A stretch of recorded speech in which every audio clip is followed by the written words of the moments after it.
I had never seen the region as boiling, as implosive, as angry. There is so much hatred, there is so much rage, there is so much anger against both Israel and the United States. My fear is that Gaza could easily become a time bomb that really implodes regional stability. I cannot tell you the extent of popular anger and resentment and rage against the United States. Can I ask you, how is it that this catastrophe was able to happen? Is there, I mean, obviously Hamas committed it, but did the US take its eye off the ball? Let me be direct. Biden's foreign policy does not differ very much from Trump's foreign policy.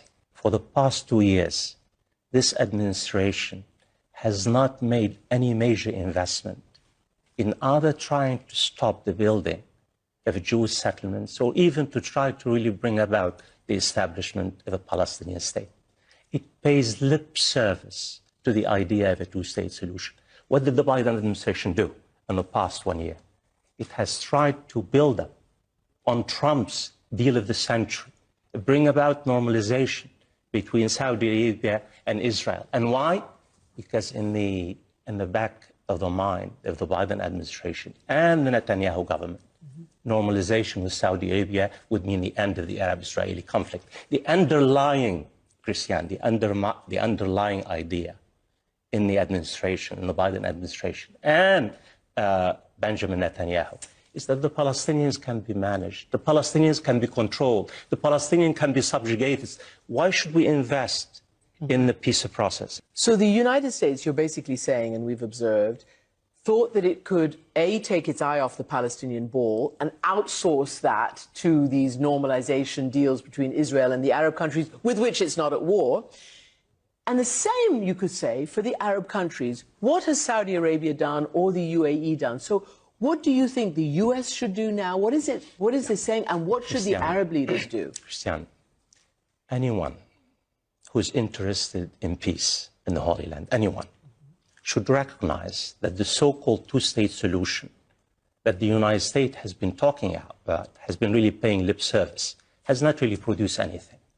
In fact, while the United States has been talking about a two-state solution, what has been happening on the ground, Christian? You have now almost 1 million settlers, 1 million who live in occupied Palestinian lands on the West Bank and East Jerusalem.